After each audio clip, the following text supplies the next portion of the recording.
Sa book of Deuteronomy chapter 11, verse 11 and 12, ang sabi ng banal na kasulatan ay ganito, "But the land whither ye go to possess it is a land of hills and valleys, and drinketh water of the rain of heaven, a land which the Lord thy God careth for.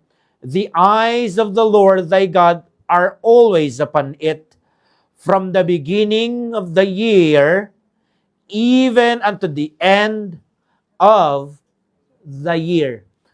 Ang pag-uusapan po nating talata na galing sa Deuteronomy chapter 11, verse 11 and 12, sa aking naaalala, ay never ko pang na-preach sa inyo. Lalo na dun sa mga datihan, kapag inisip nyo po, ni-review nyo, wala ho kayong maaalala na na-preach ko na ito. At hari nawa, sa unang beses na ma-preach ko ito, mula sa mga datihan na miyembro, hanggang sa mga bago o mga kakabaptized pa lang, ay maging pagpapala ito. Ipag-pray nyo po ang aking paghahatid sa mensaheng ito. Handa na po ba kayo lahat? Ako po handa na eh. Simulan na natin.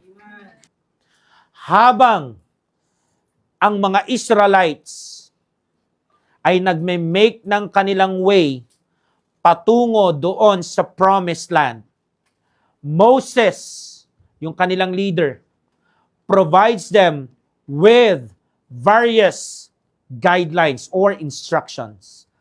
Among this, mga minamahal, he tells them that the land awaiting them is nothing like the one they departed from. Verse 10. Makikita nyo ho, nagbigay na ho ng prior info ang servant ng Panginoon na si Moses.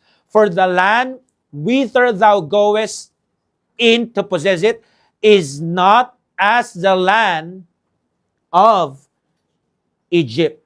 Meaning, yung pupuntahan nilang land, lupain o lugar, it is a brand new type of land. Meaning, it will require them to approach things differently.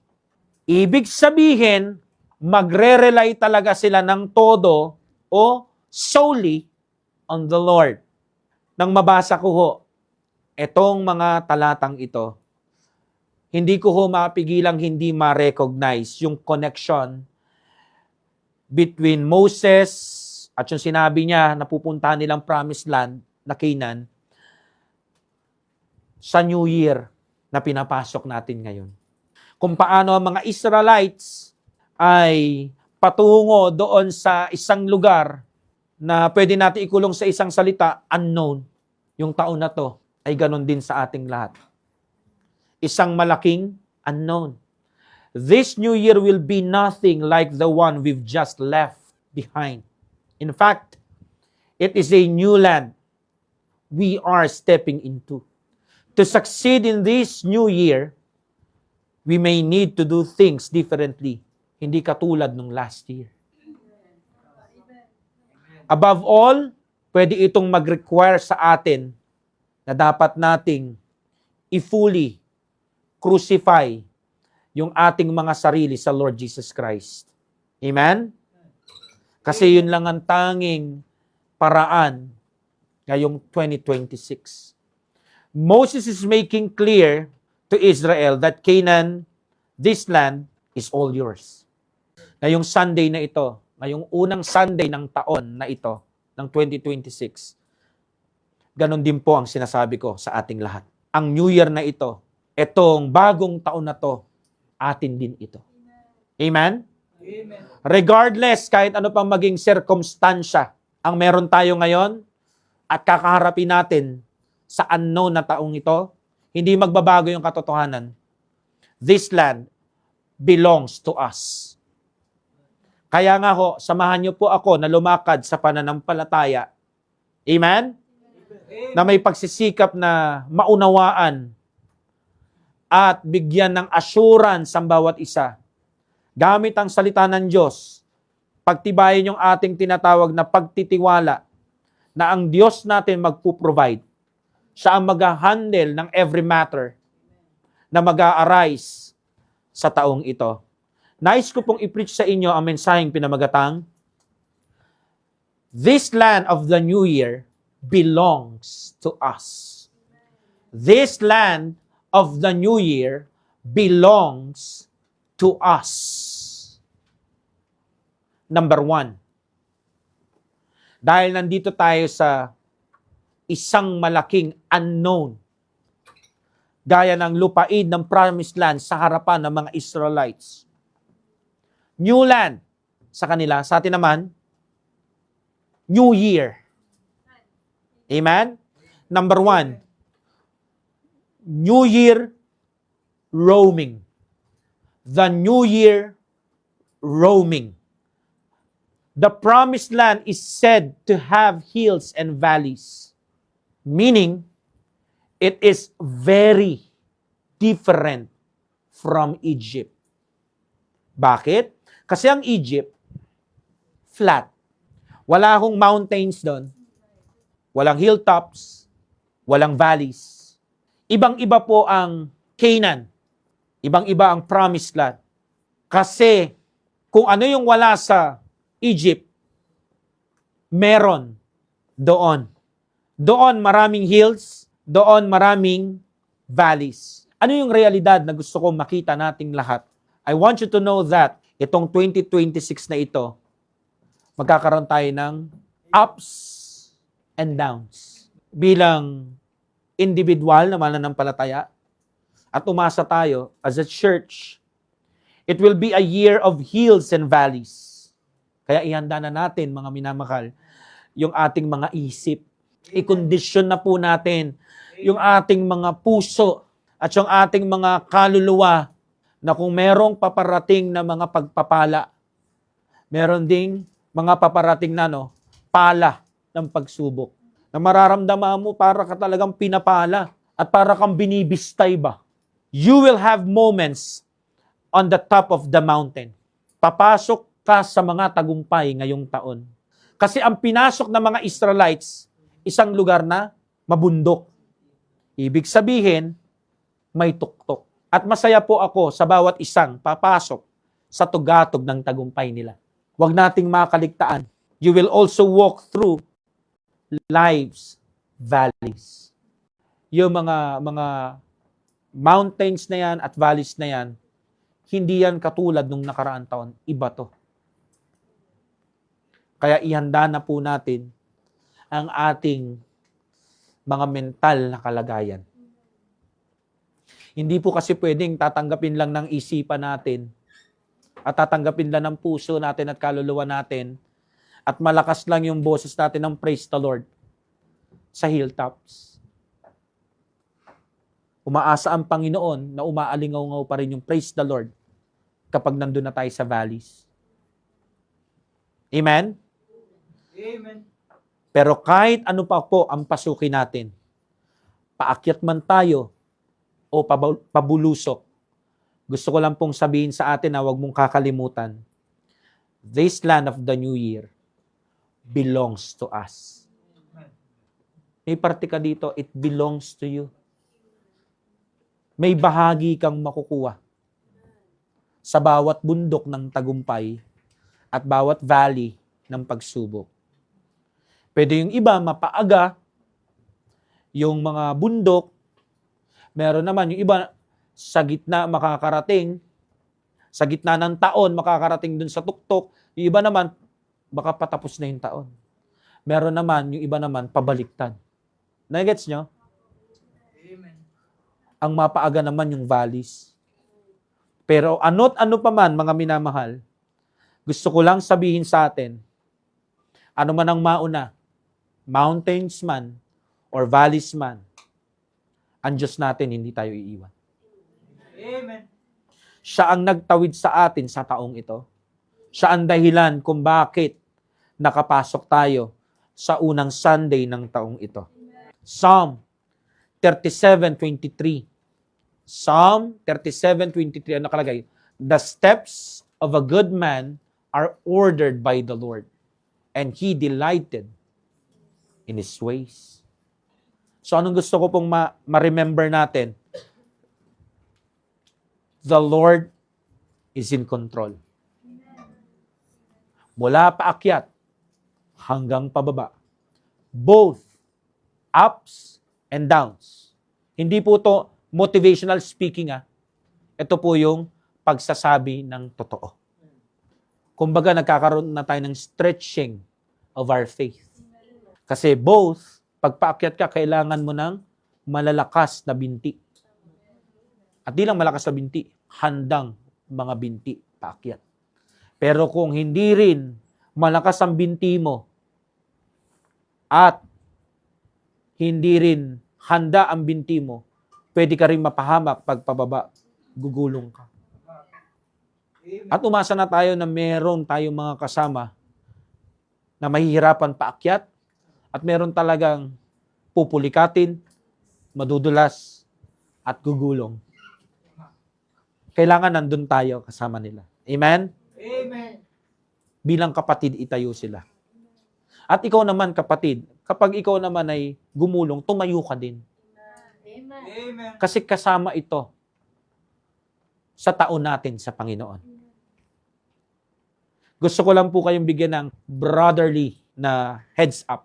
Kung meron mang intensyon ang Panginoon sa atin, sa lahat ng mga papahintulutan niya o napirmahan niya nang mangyari sa buhay natin ngayong taon, lagi mong tatandaan, hindi yan para i-pressure ka hanggang ikamatay mo.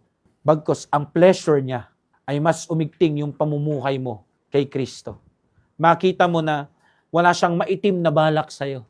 Maging maliwanag sa'yo, lahat ng kanyang intensyon para sa'yo ay maganda. Jeremiah 29:11. For I know the thoughts that I have, think toward you. Ayan, kinakausap tayo ng Panginoon. Saith the Lord. Hindi lang basta si weeping prophet yan o si Jeremiah yan. Ano sabi niya?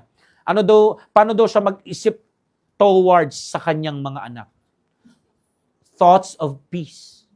Yan ang gusto niyang ibigay sa atin. Kapayapaan. Not of evil, hindi kasamaan. To give you an expected end. Paliwanag ko lang kahit nandun ka, alam nyo ba, pag nandun ka sa taas, kala mo masaya yun? Nagkakaroon ng boredom doon. So ang isip mo nun, gugulo rin. Mayuyugyug din. Pero ang Panginoon, nandun din. Bibigyan kanya ng kapayapaan. Ipapakita niya sa'yo na kahit anumang material na bagay sa lupang ito o kahit anumang panlupang tagumpay, ang kapayapaan ay sa Panginoon. Ito ay para gamitin lang at ipaalala sa iyo ang kabutihan ng Panginoon na hindi siya nagpapabaya at di kanya pinagkulang. Amen. Doon mo makikita na walang nabibiling peace of mind. Pero ang sarap, no? Kapag habang nandun ka sa tagumpay, na hindi ka nakakalimot sa Panginoon, na meron ka pa rin peace. Yun yung sinasabi niya dito. Higit pa yon sa ine-expect mong end. Kasi ang ine-expect na end ng mga tao sa lupa, magtagumpay lang financially, etc., etc., etc. Pero hindi nila mabilan o mapag-ipunan ng kapayapaan ng isipan at puso at kaluluwa ang mga sarili nila. Pero ang Lord, sabi niya, bibigyan kita ng expected end. Amen. Higit pa sa inaasahan ng mga tao sa lupa. At nai-imagine mo, kaya kitang bigyan ng material na tagumpay na hindi ka, na sakto lang sa kaya ng kaisipan mo, na hindi ka malalayo sa akin, na payapa kang namumuhay sa pastulan ko. Right. Amen. Di ba ang ganda nun? Amen. At pagdating naman po doon sa pagbaba naman natin, nandun naman tayo sa valley, andun pa rin yung supply ko. Sisiguraduhin ko na kapag walang-wala ka, yung peace na yon nandun pa rin. Naranasan nyo na yun. Maraming beses. Amen. Umasa ka. Higit pa sa ine-expect mo ang mangyayaring peace pag nasa valley ka. Hello? Kaya wala tayong dapat ikatakot. Ang Diyos natin ay ang ganda ng takbo ng isip sa atin. Amen. Kaya sana ko kapag nandun na tayo sa apps, sa tugatog ng tagumpay, huwag naman ho nating masamain yung mga preaching Amen. na naging tulong, kaya tayo nakaakyat. Ngayon naman, pag nandun naman tayo sa baba, huwag mo rin masamain.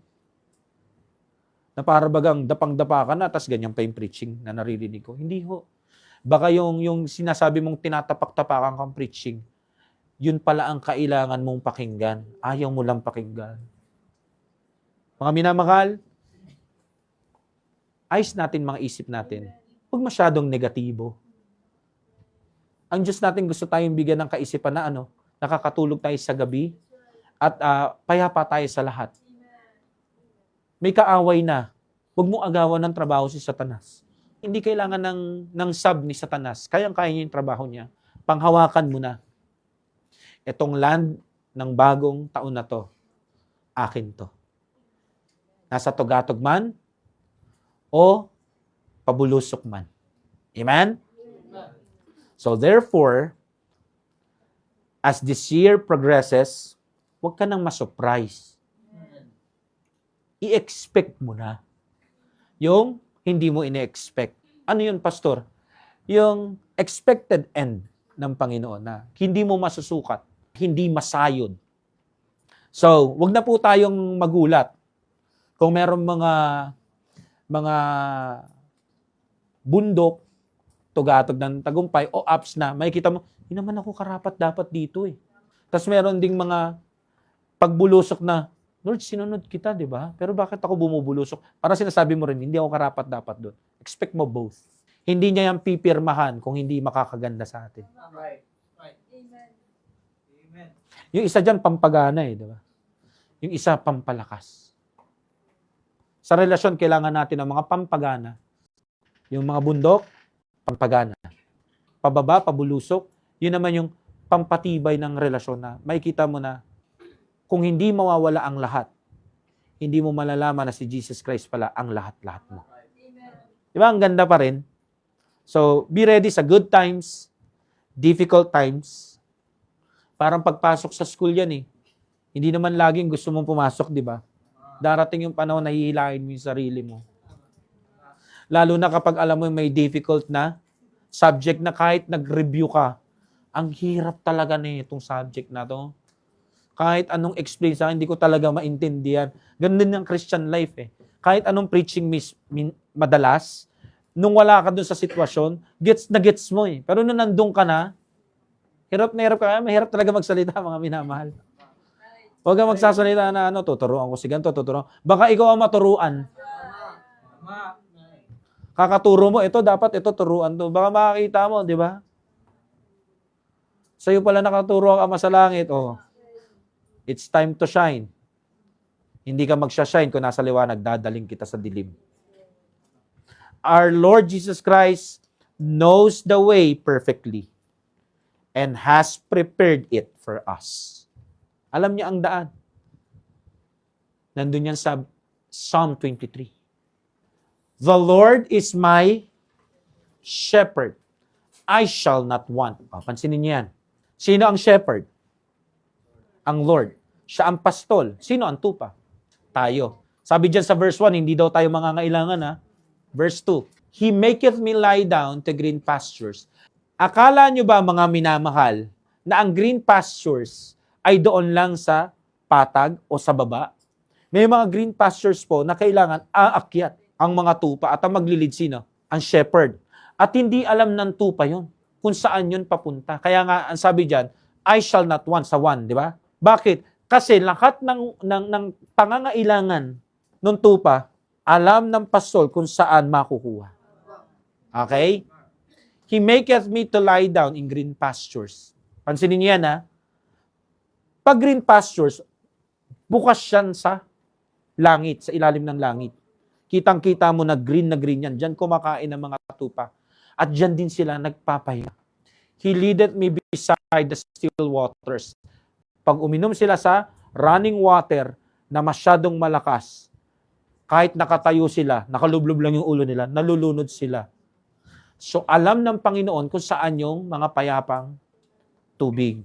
Tandaan nyo hindi porkit uhaw ka, lahat ng baso tatanggapin mo. Tama. Ang kailangan natin yung tubig galing sa pastol ng kaluluwa natin. Next. He restoreth my soul. Diba? He leadeth me in the paths of righteousness for His name's sake. Restoreth. Diba? Na-restore naman tayo, save na tayo. Leadeth me in the paths of righteousness, kabanalan. Lagi ko nang pinipreach yan. Hindi ko na ikukwento pang, ipipreach ngayon. Lundag tayo. Gets nyo na yan. Amen? Amen. Eto na. Kanina, green pastures. May still waters, di ba? Okay. Yea, though I walk through the valley of the shadow of death. Bigla ng valley, madilim. Kasi para makahanap minsan ng green pastures at still waters, dadaan sila doon sa mga valleys na madilim bago makaakyat. Tama. At minsan pagbababa sila, madilim din. Doon nag-aabang yung mga wolves. Kaya, valley of the shadow of death. So, meaning, sino kasama ng tupa? Panginoon pa rin. Hindi ka niya iiwan doon sa valley of shadow of death. Kaya hindi ka dapat nag-fear ng evil. Alam niyo ba kung bakit sinabi niya, thy rod and thy staff, they comfort me? Kasi ang mga tupa, malabo ang mata. Kaya pag naglalakad yung pastol, di ba, nauuna siya. Sunod-sunod yan Hindi naman nakakita yan Gumaganon lang yung pastol, Pinupukpok niya sa sahig yung Yun lang yung naririnig. Sinusundan lang nila. Tapos may sarili silang tunog. Yung pastor na kilala nila. Na kahit kopyahin ng ibang tao o ibang pastol, hindi sila lalapit. Kaya nga sabi ni Jesus Christ, di ba? My sheep hear my voice.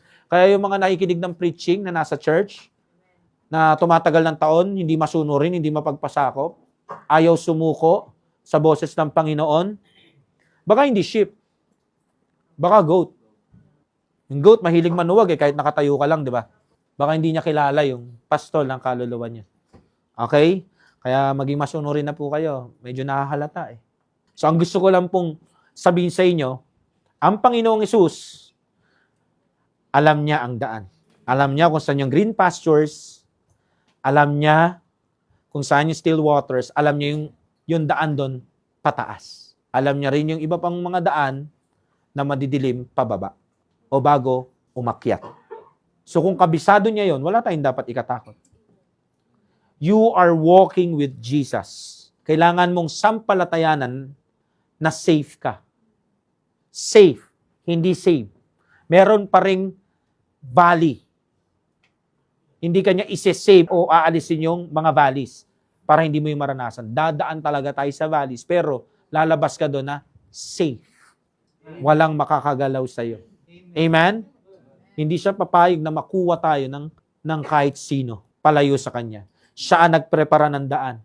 Bago niya ilid ang mga tupa doon, ang mabuting pastol, bago chinecheck niya yon. At dahil alam natin na faithful and true ang Lord Jesus Christ natin, alam nating never siyang mag-iintensyon na lumubog tayo sa kumunoy at hayaan tayong mamatay doon. Kasi si Pedro hindi niya hinayaang lumubog.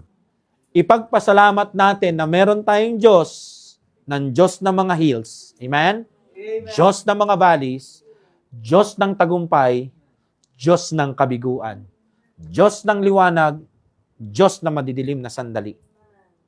Amen? Sipin mo, ano kaya ang itsura ng mundo kung lahat flat, walang bundok? Sasabihin mo ba pag nakita mo yung isang malaking flat, wow, ang ganda ng flat. Hindi mo yun ma-appreciate yung patag. Isipin mo na lang kung lahat bundok, walang patag. Lahat parang sigsag sa Baguio. Di ba? Hanggang Mandaluyong, sigsag pa rin. Ang hirap nun. Isipin mo yung anak mo magdo-drawing o drawing yung probinsya nyo, puro flat. Kaya imagine mo na lang kung wala yung mga yun. So, ganun din ang Christian life. Kung puro tagumpay, pangit din. Kasi kahit kailan, hindi mo na malalaman na si Jesus Christ ay hindi nangiiwan at di nagpapabaya kung laging tagumpay. Imagine a life where every day was the same. Walang gabi. It would be dull and boring. No, walang changes. In landscape, di mo ma-appreciate. Yung oras, hindi mo ma-appreciate. Kaya buti na lang, yung Diyos natin, siya yung Diyos ng good days. Amen? And bad days. Amen. Kaya nga yung joy natin, talagang ramdam na ramdam, yung lalo na yung tears of joy. Kapag inihango ka niya, mula doon sa valleys, inilagay ka niya sa tugatog ng tungo. Iba yun. Both na experience mo. Amen. Kahit nga yung kinikwentuhan mo, pag nakalabas ka na doon, minsan makita mo, namamanga, naiiyak. Ang hirap doon, pero ang galing ng Panginoon, no? Namamagnify siya. Yun naman talaga dapat. Kaya nga crucified eh. Kaya nga sabi doon sa kanta, di ba? I love that man in the middle. Huwag natin ilagay yung Christian life sa mga kamay natin. Kung yung kaligtasan natin wala sa kamay natin, how much more yung Christian life natin? Amen? Pangalawa, the New Year pouring. The New Year pouring. Amen. Ang Ehipto ho ay isang lupain na nangangailangan ng irigasyon. Kung kayo po ay laking bukid, hindi po bago sa inyo yung salitang irigasyon. Ang irigasyon po ay ito po yung patubig. Meron dong isang ilog. Ang pangalan ay Ilog Nile o Nilo sa Tagalog. So, makikita natin lahat po ng bagay patungkol sa patubig, doon nila kinukuha. Umaasa lang po sila sa taunang pagbaha ng ilog na ito para ho mag-progress yung kanilang saka. Pero at the same time, meron din itong negatibong dulot sa kanila. Kasi kapag tag-ulan, sumobra naman yung ulan, alam nyo na po kung ano ang bagsik ng ilog. Magbabaha. Amen? Amen. In short, sa haba ng sinabi ko, kailangan nilang pagpaguran yung maintenance ng patubig nila. Kasi pag nagkulang, may problema sila. Pag sumobra, may problema din sila sa kakainin nila. Sa Canaan naman ho, nangako ang Diyos na siya ang bahala magpadala ng tubig na kailangan nila. Hindi ho nila kailangang maghukay ng kanal, gumawa ng komplikadong sistema, magkaroon ng irigasyon para mapataba yung kanilang lupain at yung kanilang saka. Ang kailangan lang nilang gawin ay umasa. Magtiwala sa Panginoon. Natutuparin niya yung pangako niya na aalagaan sila habang nandoon sila sa lupang pangako. To the point na ibibigay mismo ng Panginoon mula sa langit ang ulan na kailangan nila. Basta, yun yung kondisyon, basta mamumuhay sila sa pagsunod, pagpapasakop sa lahat ng gusto niya. Tignan niyo po sa verse 7, sa verse 13 hanggang 17. Basahin natin. Para ko malaman nyo na yung tinuturo ko ditong konteksto ay hindi po sa akin lang, kundi yun talaga ang nakatala sa banal na kasulatan. And it shall come to pass, if ye shall hearken diligently unto my commandments, which I command you this day, to love the Lord your God, and to serve Him with all your heart and with all your soul, 14, that I will give you the rain of your land in His due season. See? Sumunod ka lang. Magpasakop ka lang. Isuko mo lang ang sarili mo sa mga kautusan ko, mga perpektong kalooban ko. Akong bahala sa patubig. Akong bahala sa ulan. Di ba? The first rain and the latter rain, akong bahala dyan. Wala kang po problemahin. Israel, sagot kita, that thou mayest gather in thy corn and thy wine, thine oil. 15. And I will send grass in thy fields for thy cattle, and thou mayest eat and be full. 16. Take heed to yourselves that your heart be not deceived, and you turn aside and serve other gods and worship them. Meron lang kondisyon. Ako lang ang sasambahin mo. Siguraduhin mo lang, hindi ka kakaliwa, hindi ka kakanan, diretso ka lang sa akin. Hindi ka magkakaroon ng ibang Diyos-Diyosan sa puso mo. Sagot kita sa lahat. 17. And then the Lord's wrath be kindled against you. Kasi kapag kumaliwa ka, lumiko ka, hindi ako ang maging Diyos mo. Nakuha niyo ho? Hindi ka nag-ingat, nakuha nila yung puso mo, mararamdaman mo yung bagsik ng banal na Diyos. Amen. And He shut up the heaven. O, titigil daw ang ulan. That there be no rain. Kapag walang ulan, kahit yung mga grass na kinakain ng cattle, mamamatay. Pag namatay yun, mamamatay yung cattle. Pag namatay yung cattle, wala tayong kakainin. Ganun yan di ba? Meron yung domino effect. And there be no rain, that the land yield not her fruit. O, see? Unless ye perish quickly from off the good land which the Lord giveth you. So mga minamahal, tignan nyo po, yung pinagmulan nila na bansa, napatag, slave sila doon. Puro paghihirap. Ultimo, yung tubig ng irigasyon nila para sa pagsasaka nila, kailangan nilang paghirapan. Dito, walang ganun. Ang ano ng Panginoon, akong bahala sa'yo. Buong taon. Kaya nga ang sabi niya, di ba? Yung first rain hanggang latter rain, akong bahala sa patubig mo. Hindi kita pagkukulangin. Pati yung pagkain ng kinakain mong cattle, akong bahala doon. Di ba ang gandang pangako nun? Amen. At yun din po ang lesson na dapat nating makita sa atin bilang church ng Panginoon. Ang daigdig, itong daigdig na nakapalibot sa atin, ang buhay dyan ay mahirap araw-araw. Gumagawa ang mga tao sa mundo at pinapasok nila yung may hirap na sistema para makakuha sila ng tubig na papatid sa mga uhaw nila. Anong ebidensya? Tingnan nyo po. They work, they labor to provide for themselves. It works sometimes, but not always. Kaya nga ho, makakakita kayo na ang daming-dami ng pera, pero it's not working.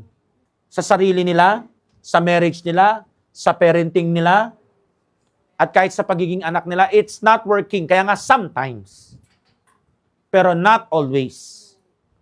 Nakakarating sila sa iba't ibang lugar, nakakapagpa-picture sila, ngumingiti sila ng hindi totoo. Sometimes totoo, pero not always totoo. Nakukuha nyo ho? Amen. However, those of us who found rest in the Lord Jesus Christ don't have to stress out ourselves. Hindi natin kailangan magpaka-struggle like everyone else sa mundong ito, mga minamahal. As we go through our days, we serve a God who's already promised to look after His children. Matthew 6:25-33. Matthew 6:25 hanggang 33. Therefore I say unto you, take no thought of your life. Hindi naman ibig sabihin yan, huwag ka na magplano, maging tamad ka na, magkaroon ka ng tinatawag na negatibong uri ng contentment. Hindi ho Hindi ho, ang ganun ang ibig sabihin ng Panginoon dyan. Ang ibig sabihin ng Panginoon dyan, huwag kang masyadong maaligaga, ma-anxiety, mag-worry, to the point na ang buhay mo is puro trabaho na lang, pagkita na lang, pag-secure na lang ng kinabukasan. Kasi hindi naman yun ang sentro ng buhay ng isang tao. Lalo na kung pinag-uusapan nating tao, tao ng Diyos, taong ligtas. What ye shall eat or what ye shall drink, nor yet for your body, what ye shall put on. Is not the life more than meat, and the body than raiment? Parang sinasabi niya, yung mga pinag-iisip mo, mahalaga yan. Pero meron pang more than dyan. Meron pang higit sa mahalaga sa pambili ng pagkain at sa susuotin na damit. 26. Behold, the fowls of the air, for they sow not, neither do they reap, nor gather into barns, yet your heavenly Father feedeth them. Are ye not much better? Yun yung keyword doon eh. Much better than they. Meron po ba kayo nakitang fowls of the air na nag-OT? Sa pagiging fowls of the air? Alam nila yung oras nila. Kapag dapat nang dumapo sa puno, dapo na. Pag pahinga na, pahinga na. Eh, marami sa atin eh, di ba? Kahit malate, sa pagsisimba, kahit wala ng panahon, sa asawa, sa mga anak, todo kayod. Workaholic. Hindi ho mali na magtrabaho, na may kasipagan. Pero mga minamahal, gusto lang ipaalala sa atin ng Lord, kung iniisip mo na yung ginagawa mo, para masecure ang kinabukasan, na yan lang ang paraan, nagkakamali ka. Kasi yung mga ibon nga sa parang, di ba? Hindi niya pinabayaan. Hindi naman sila nag-iipon ng pagkain doon sa mga kamalig, pero nagkakaroon. Hindi nyo ba napansin yon? Ang daming matutuwid, legal na nagtatrabaho, masisipag, pero di naman yung mayaman. Todo kayod. Nakukuha nyo? Tapos ikaw, ito, Kristiyano ka, magtataka ka, bigla ka na uumentuhan. Ano ka, princess? Ano ka, prince? Hindi mo nga alam kung bakit eh. Bigla ka na lang nandun sa lugar kung nasaan ka. Dati nandun ka sa madilim na Egypt eh. Na ang kapal ng darkness eh. Tapos ngayon bigla nasa Goshen ka na. Nakukuha nyo mga minamahal? So yun ang sinasabi ng Panginoon doon. Meron pang better sa ginagawa mo. Alam mo kung ano yun? Yung pagtitiwala sa Diyos mo. 27. Which of you by taking thought can add 1 cubit unto his stature o stature? Sabi diyan, sino dito makakapagdagdag ng sukat ng kanyang buhay sa pamamagitan ng thought o taking thought? Ibig sabihin, pag-aalala. Pag nag-alala ka ba, madadagdagan yung sukat ng buhay mo sa kinabukasan? Hindi po. Mababawasan pa nga eh. Dahil sa sobrang stress, mamamatay ka. Kakaisip mo, mapuputukan ka ng ugat, aatakihin ka sa puso. Nakukuha nyo? 28. And why take ye thought for raiment? Consider the lilies of the field, how they grow. They toil not, neither do they spin. Tignan nyo po, ano sabi ng Panginoon? Masyado kang isip ng isip sa susuotin mo. Di ba ganyan tayong mga tao, yung magiging itsura natin? Kabibili mo pa lang, bili ulit. Wala namang problema sa pagbili. Pero kapag ang ano mo, umiikot na sa itsura mo, sa imahe mo, yun na, may problema na. Ano sabi niya? Bakit hindi mo kaya i-consider yung mga lilies sa field? Lumalago sila, gumaganda sila. Hindi naman nila pinagtatrabahuhan yun. 28. And yet I say unto you, that even Solomon in all his glory was not arrayed like one as this. 30. Wherefore, if God so clothe the grass of the field, which today is, and tomorrow is cast into the oven, shall he not much more clothe you, O ye of little of faith? Tignan mo to. Tignan mo tong damo na to. Pinapaganda ng Panginoon. Sa prime niya, green na green siya, di ba? Pero later on, ikakat din naman niya ng mga hardinero eh. Tapos titipunin, ilalagay dun sa siga, yun yung oven. Susunugin. Kung ang Panginoon nagawa niya yun sa isang damo, na later on, itatapon sa oven at susunugin, ikaw tagalangit ka eh. Hindi niya nga pinabayaan yung kinabukasan mo, hindi kayo tatapon sa apoy ng pagdurusa. Sa langit ang punta mo. Amen? Amen. Kung sa kinabukasan mo, sa eternity, hindi ka pinabayaan, how much more dito? Ang problema sa'yo, O ye of little of faith. Trabahuhin mo lang yung trabaho mo. Yung nasa karapan mo. Yung oras ng time in mo at time out mo. Amen. Amen? Amen. Pag lumabas ka na sa trabaho mo, lumabas ka na nun. Amen? Hindi ka na boss doon, hindi ka na trabahador ngayon. Tatay ka na, nanay ka na. Anak ka na. Pag nandun ka na sa bahay, pag nasa bahay ka ng Panginoon, hindi mo iniisip yung trabaho, assignment. Kasi ang tawag ng Panginoon, O ye of little of faith. Alam niyo, maganda tong payo ng Lord eh. Kasi napapahinga ang isip mo. Kasi kapag ang isip, laging umaandar, laging stress, kahit nga ang makina eh, umuusok eh. Hihinto yung buong sasakyan. Baka maano ka niyan, ma-hospital ka. Hello? 31.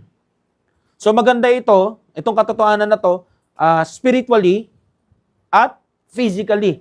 Tsaka mentally ha. Okay.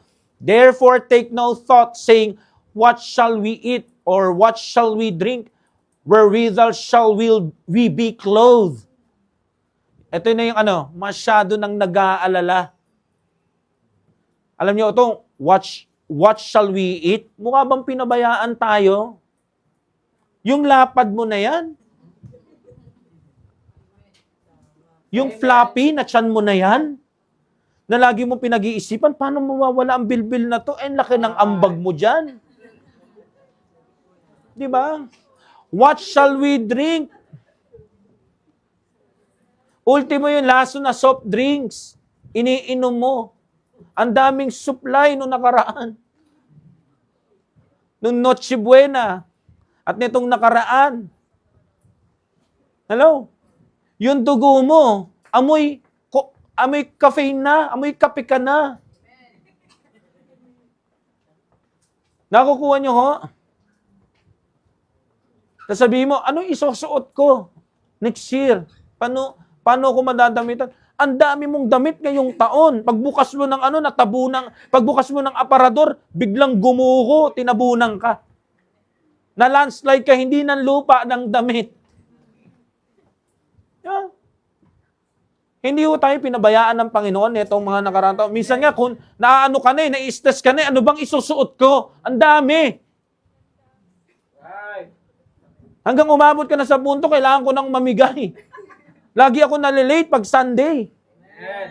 Lagi ako napupuyat pag Sabado kasi hindi ako makapili. Sa dami. Di ba? Tignan mo ngayon. Ang daming may bagong barong dito. Hindi naman bumili. Praise the Lord. May nalito. May nahirapan tuwing Sabado. Ang hirap ng buhay ko. Sobrang dami. Inyo na yan. Di ba? Kaya wag mo sabihin sa akin na hindi nag-supply ang Panginoon at hindi magsusupply. Ano pa? 32. For all these things, do Gentiles seek. So ito ang takbo ng isip ng mga Hentil. Kung sa usapan natin, ito yung takbo ng isip ng mga wala pa kay Kristo. Ito ang setup ng kanilang utak. Umiikot sa pangangailangan, security. Kung tao-taong usapan, hindi mali. Pero hindi naman tayo tao lang. Tayo ay mga tao ng Diyos. Na meron tayong Diyos na nagkatawang taong nagtuturo sa atin na for your heavenly Father knoweth that ye have need of all these things. Alam niya yan. Hindi mo kailangan problemahin ang problema ng Diyos. Alam niya kung paano makakarating sa iyo yan. Ang gusto niyang makita sa iyo, yung faith mo. 33. But seek ye first the kingdom of God and His righteousness, and all these things shall be added unto you. So binigyan niya na tayo ng tip. Yung pinoproblema mong pagkain, susuotin. Gusto mo magkaroon yan, ma-add yan sa'yo, unahin mo ang Panginoon. Isik mo siya parati. First, yung kingdom niya, yung righteousness niya, yan ang maging una sa buhay mo. Wala kang po problemahin. Parang ulan doon sa Canaan, sa Promised Land. Doon sa first rain hanggang latter rain, ako bahala. Sa kakainin na grass ng mga cattle mo, akong bahala. Akong bahala sa'yo. Yun ang sabi niya sa Israelites. At ito naman ang sinasabi niya sa ating mga tao niya. Akong bahala sa'yo. Unahin mo lang ako. Kaya dapat ngayong taon, doon na tayo nakapako. Doon natin i-crucify yung mga sarili natin. Uunahin ko ang Panginoon kahit anong mangyari. Kahit ang sitwasyon, nakikita ko na para bagang nagsishrink yung faith ko, ilalaban ko to. Ilalaban ko to.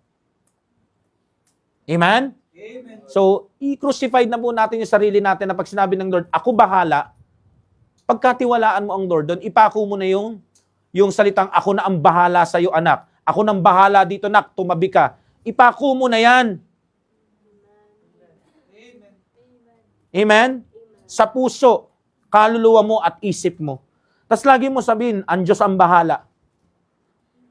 Sa hindi ko kaya. Sa hindi ko maintindihan. Ang trabaho mo, yung pinaintindi niya sa'yo. Ano yun? Unahin siya. At siya nang bahalang mag-add sa'yo. So ano sinasabi dito? Meaning, God will make sure the rain falls when needed.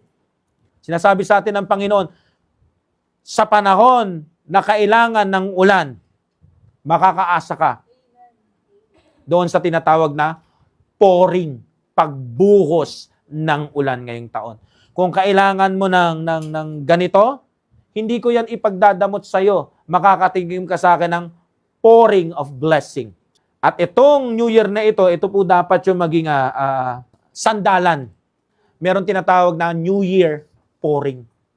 May pagbubuhos ang Panginoon. Siya ang bahala sa atin. Kung meron mga kakulangan sa patubig, hindi mo problema yun.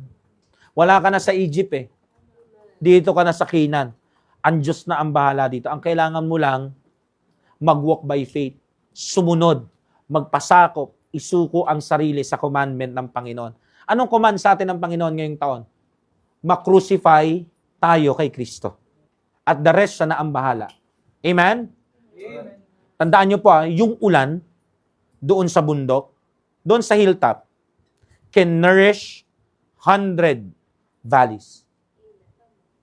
Nakita na ba kayo ng bundok? Amen. Di ba? Pag may bundok, ang laki. Tsaka kapag may bundok sa isang lugar, hindi lang isa ang bundok. Laging magkakadikit yan. So, isipin mo kapag nagbigay ng pouring ang Panginoon sa iyo. Sabihin na natin, nandun ka ngayon sa valleys ng buhay mo. Nandun ka sa down na side ng Christian life mo, down na down ka. Tingin mo pag nagpaulan siya, lakat ng ulan na nagaling sa taas ng bundok, hindi gugulong pababa. Kaya nga may landslide di ba? Amen. Ito yung landslide na maganda. Kaya nga makakita ka ng mga pag umakyat ka sa bundok, di ba may mga falls na ang gaganda, na hindi nauubos yung tubig, bumubuhos, pouring. Nakukuha nyo ho?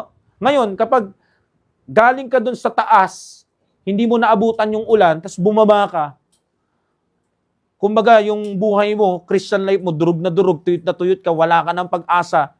Kumbaga, wala kang mainom na tubig, mamamatay ka na. Darating yung tubig. At gagamitin niya yung mga bundok na yung mabasa. Sapat yun para yung 100 na valleys sa Christian life mo ay ma-nourish niya. Hindi niya hayaang ma-malnourish ka. Pati yung Christian life mo, mamatay ka sa uhaw. Hindi. Di ba sabi niya, kung sino man na nakasumpong sa Kanya, hindi na mauuhaw muli. Ang Diyos natin ay totoo sa Kanyang pangako. Hindi lang sa konteksto ng kaligtasan, kundi sa konteksto ng mga ligtas na dahil sa Kanya. Psalm 84, 5 and 6. Psalm 84, 5 and 6. Dumadami talaga ang verse. Medyo napapagaya tayo. Blessed is the man whose strength is in thee, in whose heart are the ways of them who passing through the valley of Baca, make it a well. The rain also filleth the pools. So anong sinasabi dyan, mga minamahal? So may isang lugar dito sa Biblia na Valley of Baca, di ba? O Baca. Di ba? Hindi po puro baka doon na. Di ba? Bahala na po kayo sa pag-pronounce. Basta nagkakaintindihan tayo. Okay? So mababang lugar ito, itong Valley of Baca, pero ang sabi ng Panginoon, hindi ko hahayaan na mag-pass through ka dyan, mapunta ka dyan, na hindi ako magbibigay ng pouring o pagbuhos. At kapag nagbuhos ako dyan, ito gagawin ko, make it a well. Alam niyo ba ibig sabihin nun? Magbabaha sa mababang lugar na yun. Sa Christian life na to, ito yung baha na gusto mong malunod ka. Sobra-sobra yung tubig.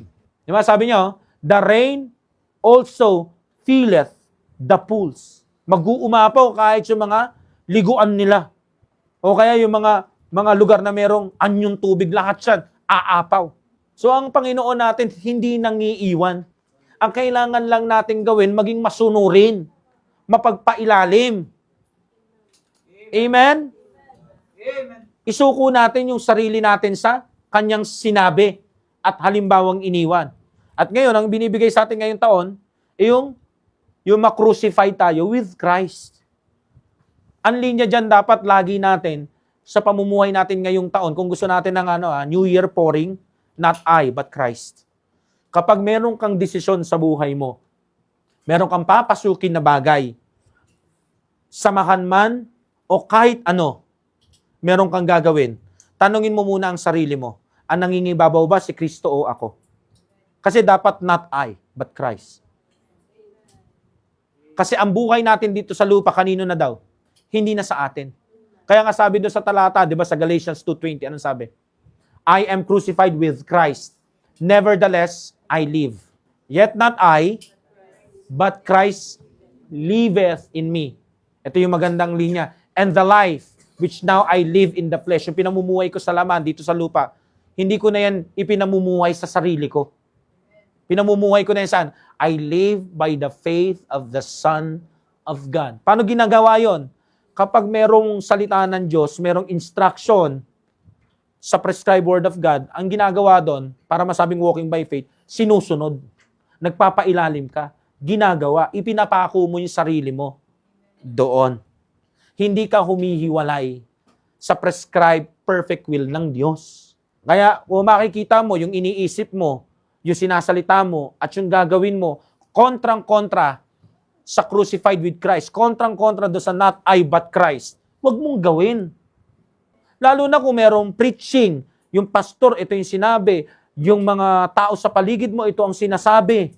Tapos tinuloy mo pa rin, talo ka dun. Nagawa mo yung gusto mo, pero hindi ka magiging successful doon bandang huli. May sipa ang kasalanan. Hindi mo yan mararamdaman agad ngayon yung parang wala naman nangyari, pastor eh. Akala mo lang, pwede mong ikamatayan. Di ba sabi doon sa talatang binasa natin, pag-take heed lang kayo na mag-hearken kayo sa commandment ko. Kasi kapag ganyan, hihinto ang ulan. Walang magdidilig doon sa pagkain ng mga cattle nyo. At kung mamamatay yung mga cattle nyo dahil wala silang makain, mamamatay din kayo sa lupain na kung sa kayo dinala. Baka ang Panginoon na nagtawid sa iyo dito sa taon na to, baka ito ang maging huling taon mo. Kasi hindi ka sumunod. Hindi mo ipinako yung sarili mo, yung puso mo, yung kaluluwa mo, yung buhay mo. Saan? Sa crucified with Christ na tema natin. Kaya ingat po tayo ha. Pagtupa ka, magpakatupa ka. Hindi ka magiging pastor o pastol. Diba? Trabaho yan ng Panginoon. Ang trabaho natin sumunod, magpailalim, dinggin ang salita niya, diba? Yung tuktok ng tungkod niya. Doon tayo nakasandal.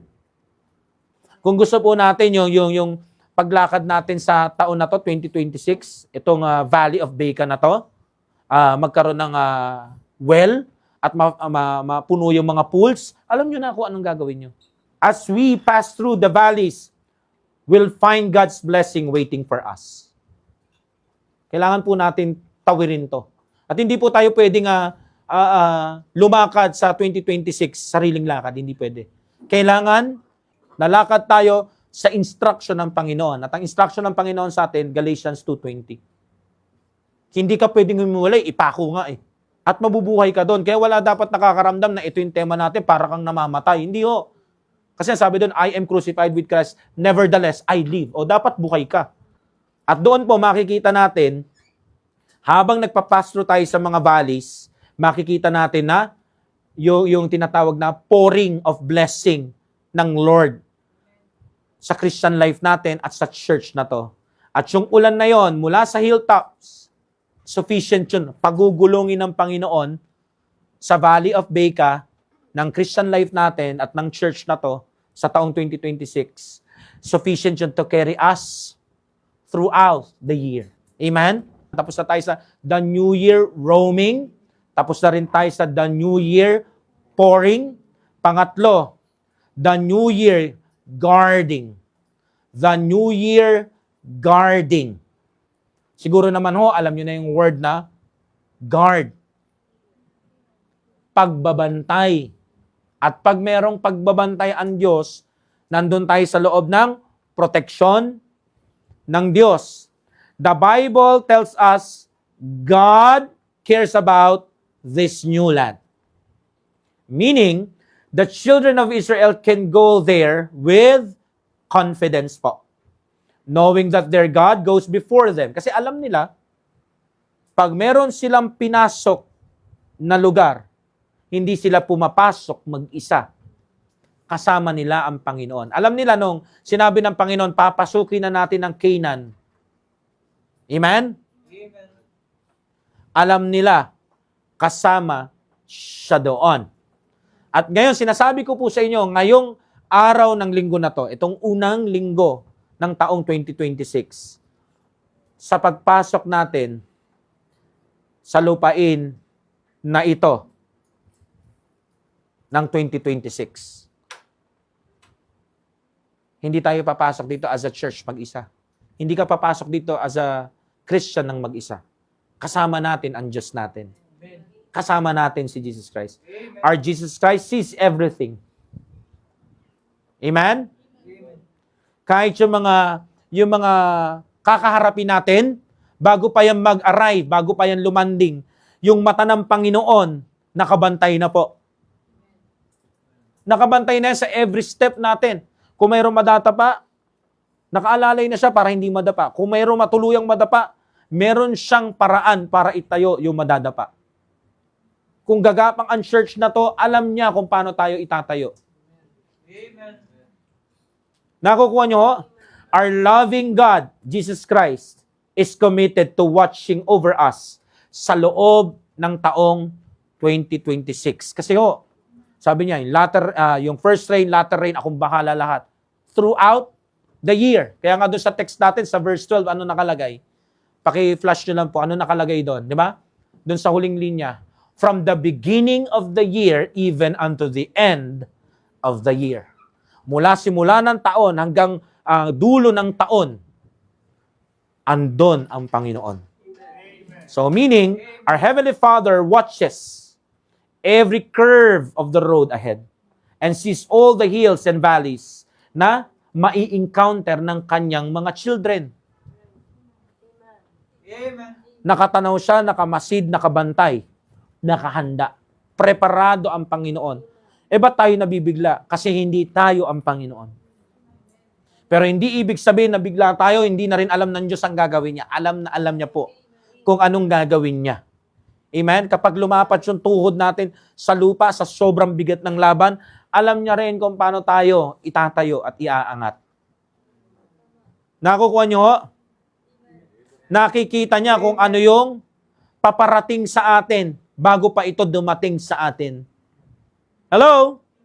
Nakikita niyo yung mga kakapusan, kakulangan, pangangailangan. Naka-ready siya dyan. Ang tanong, naka-ready pa tayong magtiwala? Naka-ready pa tayong ipako yung mga sarili natin sa salitang pananampalataya? Kasi ang Panginoon natin, lagi yan naka-look down. Pero hindi nakatitig lang. Nakatitig siya na meron siyang nakahandang plano na any moment ready i-execute, mga minamahal, para yung kanyang mga anak ay hindi maging busabos dito sa lupa at kawawa. Job chapter 23 verse 10, dumadami talaga yung verse. But he knoweth the way that I take. O, dyan pa lang tapos na Alam niya kung ano yung mga landas na lalakaran natin. So alam niya kung saan yung mapanganib, saan yung hindi. Saan yung todo bantay siya sa atin, saan yung relax siya pero nakabantay pa rin. Ang ganda, di ba? Amen. Mula simula ng taon hanggang katapusan ng taon, andon ang Panginoon nakabantay. Kung merong sasalakay, andon ang proteksyon niya. Now the question is, do you believe that? Etong church na to, do we believe that? Always sana ho nating ma-remember that no matter kahit ano pa ang landas na tahaki natin, mga minamahal, ito man ay glorious mountain, amen?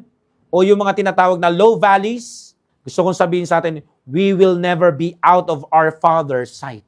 Hindi tayo lulubayan ng tingin ng pagbabantay ng Panginoon. Nandun ka sa tagumpay, nakatingin yan. Kasi baka pumasok sa ulo mo yung tagumpay. Kaya bago pa tuluyang kang ma-overwhelm at maubusan ng hangin doon sa tuktok ng tagumpay, kakalabitin ka na niyan. At kapag nandun ka naman sa sa valleys, doon sa baba, baka bumitaw ka sa kanya, mapalayo ka. Pag pabitaw ka na, bigla na lang lilitaw yung kamay niya, hahawakan ka. Amen. Kaya nga ang ganda nito ng Diyos na to eh. Alam mo yun, yung ultimo tayo sumusuko na. Pero tayo, hindi niya tayo susukuan. Amen. Hindi niya sinusukuan yung mga gumagawa ng tama at mabuti. Hindi niya sinusukuan yung mga masunurin at mapagpasakop. Hindi niya sinusukuan yung mga nakasuko ang puso at kaluluwa at buong lakas sa kanya. Hindi niya yung sinusukuan. Kaya sinasabi niya dito, huwag ka sumuko. Kasi minsan salita natin, wala ka bang pakialam? Master, carest thou not? Hindi yun totoo. Kasi ang mata ng Panginoon, lagi nakatingin sa atin. Kahit meron pang storm, nandun yung mata niya nakatingin sa atin. Amen? Hebrews 13:5. Dito sa bandang baba, basahin natin, I will never leave thee, nor forsake thee. Isa yan sa katangian ng pagbabantay ng Panginoon at proteksyon niya. Hindi nang iiwan at hindi niya pinababayaan ang sino mang nagtitiwala sa Kanya. So ngayong taon, mga minamahal, panghawakan natin yan. Ang Diyos ang ating bantay. Ang Diyos ang ating proteksyon sa taong ito. Hindi niya tayo isi-save sa difficulties. Pero pag pumasok tayo sa gitna ng difficulties, lalabas naman tayong safe. Kasi pag sinave niya tayo sa lahat ng difficulties, hindi natin mararamdaman yung protection niya. Hindi natin ma-experience yung pagbabantay niya. Hindi magiging makatotohanan yung nakatingin siya sa atin. Hindi magiging makatotohanan na yung pag-rescue niya sa atin. Yung pagdating niya sa moment na pinakakailangan natin siya. Nakakukuha niyo ho? Amen. Para maging totoong-totoo yun, isa lang ang dapat mangyari. Kailangan natin ma-experience yung nakaka-overwhelm na hilltops. At kailangan din nating ma-experience yung tinatawag na pabulusok sa low valleys. Amen. Para masabi natin, praise the Lord, ang Lord ay totoo. Siya talaga ang guardian ko, siya ang gabay ko. Amen? Amen. Siya ang protector ko. Siya ang nagbabantay sa akin, sa asawa ko, sa anak ko, sa nanay ko, sa pamilya ko. Siya yun. Makukuha nyo ho. Kaya itong taon na to, meron talagang New Year guarding ang Panginoon sa atin. Yakapin natin yun. Gusto nating ma-experience yung buong pagiging Diyos ng Diyos sa buong Christian life natin. Kaya doon na po natin ipako yung sarili natin. Simula ngayon, ang pinaka-gwardya ng buhay ko sa lupang ito ay yung dakilang Diyos. Ano man ang kaharapin ko, alam ko nakabantay siya. Kasi minsan tayo emotionally driven tayo Pero ang Diyos natin, hindi po yan natutulog. Hindi yan pumipikit. Wala po yan napapalampas. Yun ang maganda sa Diyos natin Mula sa maganda hanggang doon sa pinakapangit, nanonood siya. Nakatingin siya. At the same time, di lang siya nanonood, naka-obserba siya.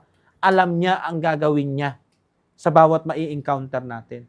Kaya walang pangyayari sa buhay natin na na-ambush tayo. Lagi siyang merong contingency plan para sa atin. Yung mga bagay na hindi tayo makakalusot, lagi siyang merong lagusan para sa atin. Di ba sabi nga, ultimo sa tukso, gagawa siya ng paraan para makalabas tayo doon. Kaya lang naman tayo hindi nakakalabas sa tukso kasi di tayo lumabas. Kumbaga, nire-rescue tayo sa sunog, tayo yung hindi lumabas. Dumating talaga yung bumbero sa kainitan ng tukso. Kaso ikaw hindi ka sumama palabas. Ay, ang Diyos natin, tapat yan, mga minamahal. Sobrang tapat yan. Walang sinabi yung tanghaling tapat dyan. Amen? Kaya panghawakan natin yan. Siya ang magiging guard ng aking Christian life. Ipako mo na yan sa isip mo. Nandito pa rin tayo sa mensaheng pinamagatang, this land of the new year belongs to us. It belongs to us.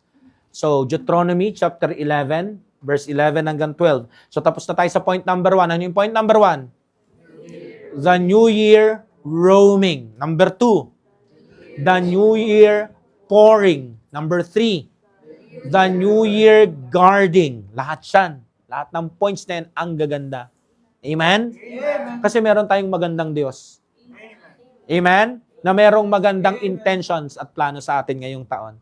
Mula umpisa hanggang katapusan ng taon na to. Number 4, the New Year succeeding. The New Year succeeding. Ayon po dito sa context na ating binasa, the land belonged to them. Kanila yan. Hindi yan sa iba. Bawat tribo may parte dyan. At bawat tao sa tribo, sa 12 tribo ng Israel, may bahagi dyan. Amen? So, ang sabi ng Panginoon, pag pinasok nila tong Canaan, itong promised land, magiging victorious sila, successful sila. Mula sa entering, conquering, at possessing. Kanila yan. Kaya nga mga minamakal, ngayon pa lang i-claim nyo na yan. Panghawakan nyo na yan. Hindi niya sasabing walang laban. Walang haharang sa ating entering. Meron yan. Kasi kung walang laban, hindi mo maintindihan kung anong ibig sabihin ng conquering o pagsakop. Kung walang magiging balakid, hindi mo maintindihan yung ibig sabihin ng sarap na napagtagumpayan mo at nakuha mong isang bagay na possess mo. Nakukuha niyo ko? So, ang makita natin dito, may kukontra at may kukontra. Pero ang kagandahan, atin to. Amen. Merong mga magpapaputok ng fuse mo. Merong mga magpapagalit sa'yo. Pero ano pa? Entering pa lang, panalo na tayo. Amen. Yung sa conquering, magiging mabigat ang laban. Pero mako-conquer natin yan. Bakit? We are more than conqueror. Sigit pa tayo sa mga mananagumpay o sa mga successful. Atin tong taon na to. Kahit anong pigil nila. Itong ika-10 taon na to, ito ang simula ng pag-angat ng church na to. Wala silang magagawa. Amen. Nakukuha nyo ho? Kakainin nating buong buo ang taon na to at yung mga susunod na taon.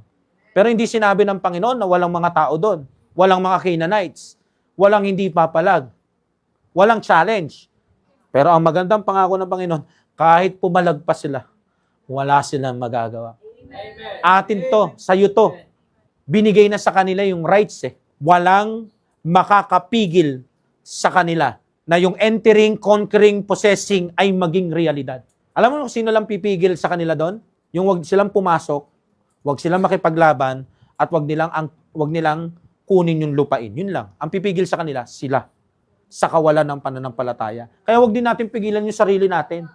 Ngayon, pinapakita sa atin ng Lord na itong ika-10 taon nyo, ito yung simula ng simula nyo. Bilang taga rito talaga. Itong Mandaluyong na to, hindi kayo kinikilala dati. Ito yung simula na makikilala kayo. Hindi dahil sa gusto nyong sumikat, kundi nandito na kayo sa entrada. Tapos na yung panahon ng trial and error era. Andito na tayo sa set up na tayo. Ilalapag na natin yung mga tent natin dito. Diba? Mag-i-stay kami dito for good. Dito talaga kami. Kukunin namin ito sa ayaw at gusto nyo. Magkakaroon ng lote at building dito, maniwala man kayo o hindi. Itong ika-10 taon, ito yung unang hakbang namin sa entering, conquering, at possessing. Amen? Gagawin itong reality ng Diyos namin at pinaniniwalaan namin yun. Kaya walang person sa silid na ito na hindi magkakaroon ng parte. Panghawakan nyo po yun. Panghawakan natin yung katotohanan na yun. Gusto ko pong malaman nating lahat, merong kumpletong katiyakan na ngayong taon, atin tong Christian life na to. Ngayong taon, itong sanctified na to, hindi na yan magiging parang pusali sa tabi na isang unknown na church. Ito yung simula na atin ito. Ang taong ito ay sayo. Amen? Amen.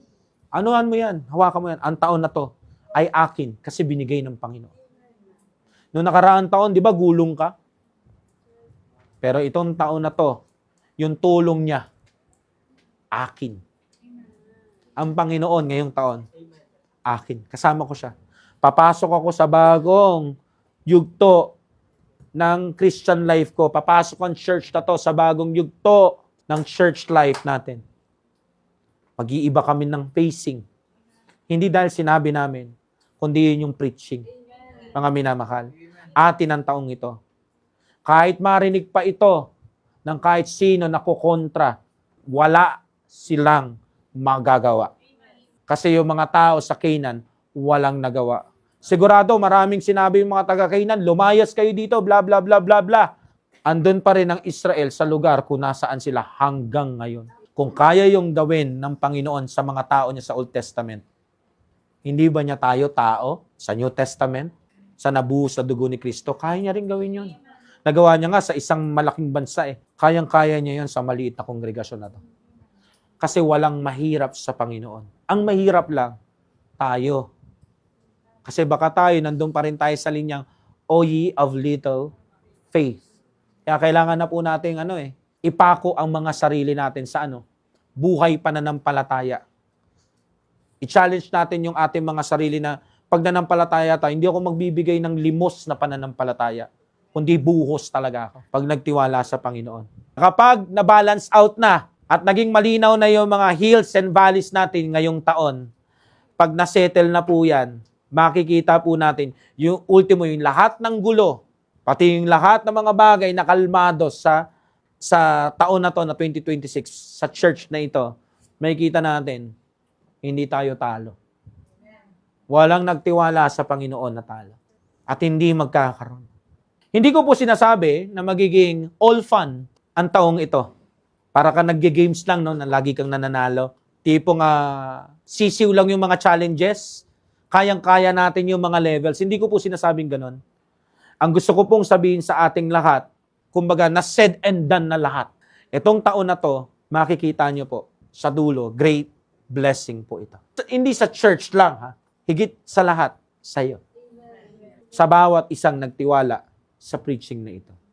Kasi ang Diyos natin, mga minamahal, hindi po yan nangako sa mga anak niya ng pagkatalo. Bakit sila Joshua natalo doon sa AI? Isipin mo, dati pa may AI na. Ganon sila ka-advance. Kaya nga nung natalo sila anong sabi ng mga kasama ni Joshua? Di ba nangako ang Lord na mananalo tayo? Ay, ang bagal ng joke. Napaganon sila Di ba? Hello?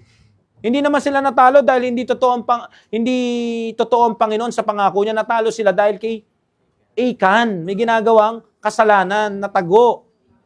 Pero, pag binalikan ho natin, mga minamahal, walang ipinangako ang Panginoon kay Moses mula nung buhay siya, hanggang namatay siya, hanggang sa transition ni Joshua, na hindi sila magiging successful. Lahat ng pangako ng Panginoon sa dalawa niyang servant, lagi silang magiging successful. Joshua 1:5.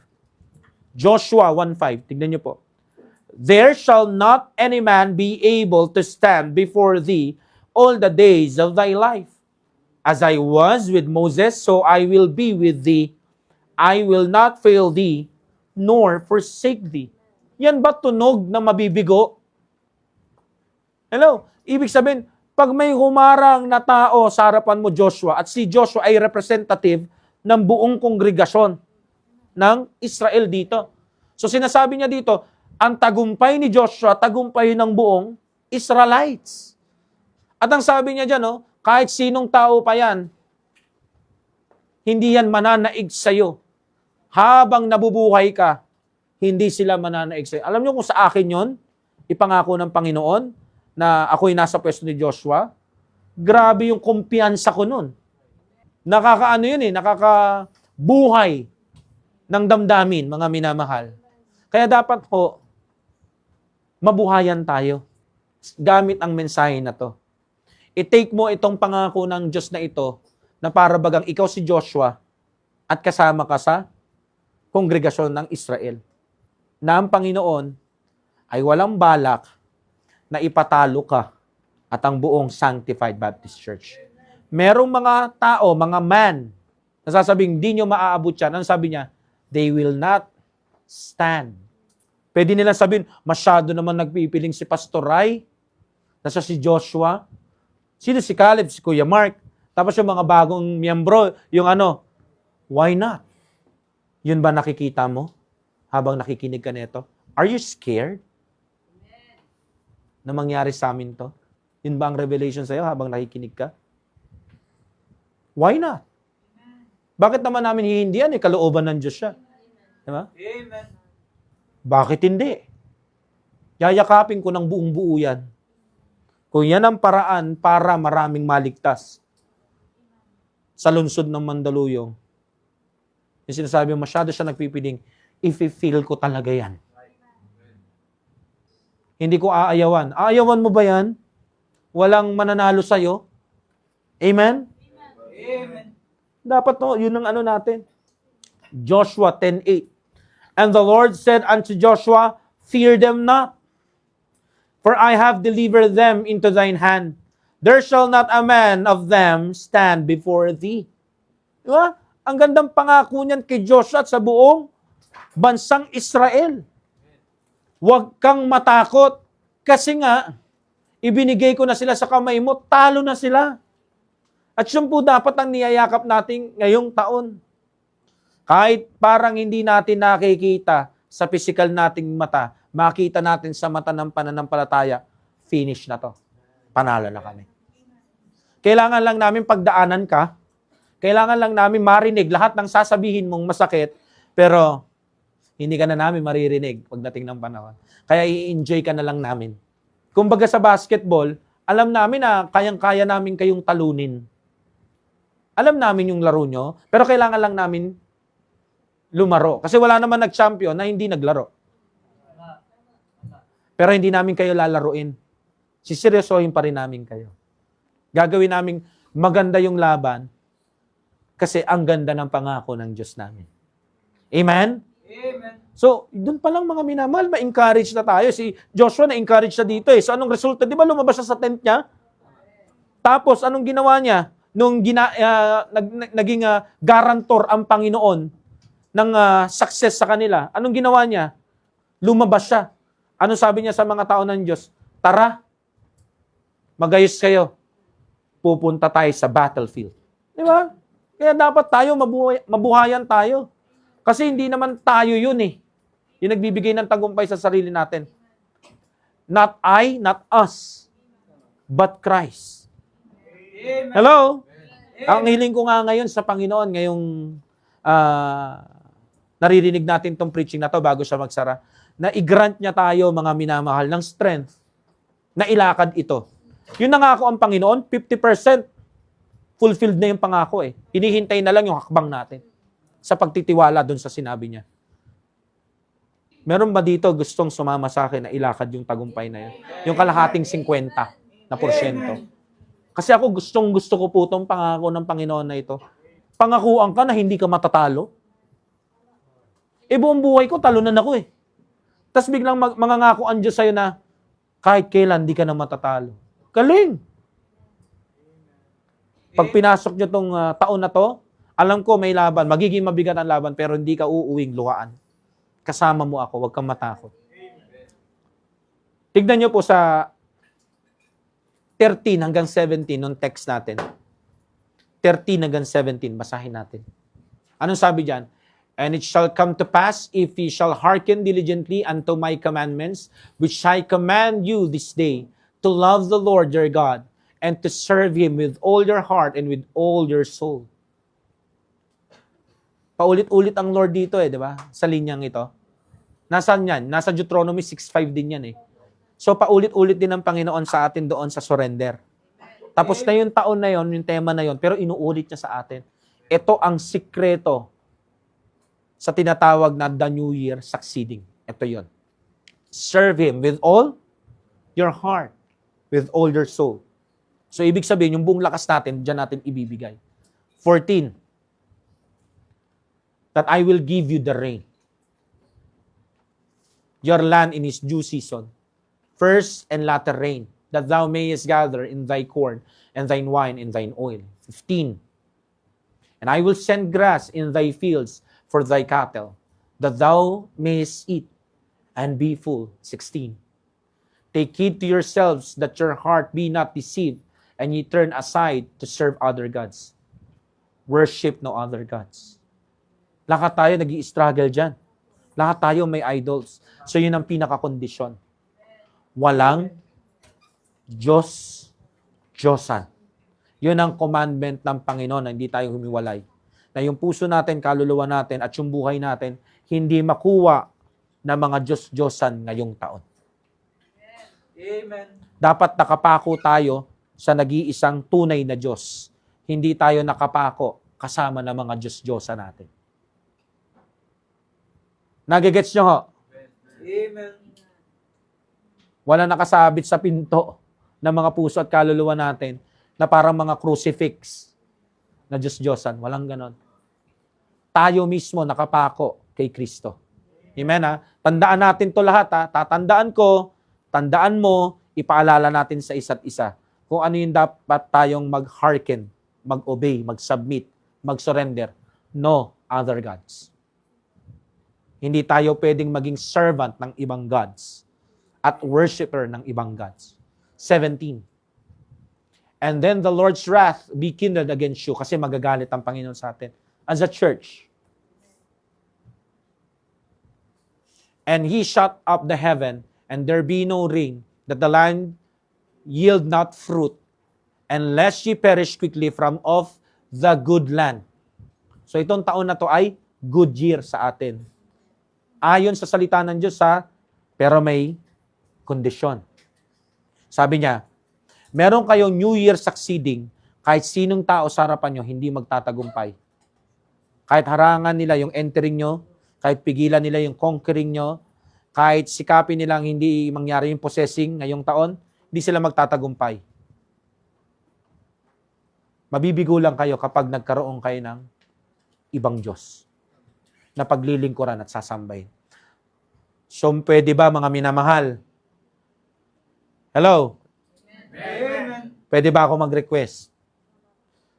Pag may isa sa atin nakakalimot, at nakikita natin, nalilihis na, naiiba na ng Diyos, hindi na nangyayari yung not I but Christ. Natatanggal na isa-isa yung mga pako sa kamay at mga paa. Nawawala na yung crucified with Christ. Pwede ba pakikalabit ng madiin yung katabi mo? Kasi hindi mangyayari New Year succeeding sa Christian life niya kapag tuluyan siyang nag-turn aside at na-deceive yung kanyang puso para mag-serve sa ibang God at mag-worship doon. And as a church, nadali sila doon sa maliit na grupo ng mga tao sa Mas ano sila doon? Mas marami sila doon eh. Ang dami nilang pinatumbang malaki. Pero yung mas maliit sa kanila, doon sila natalo. Para ho hindi tayo makatikim ng masakit na pagkatalo at mangyari yung pangako ng Lord. Pwede ba? Bantayan natin yung mga puso natin. Magbantayan tayo, mga minamahal. At kapag sinabihan tayo, huwag tayong magalit.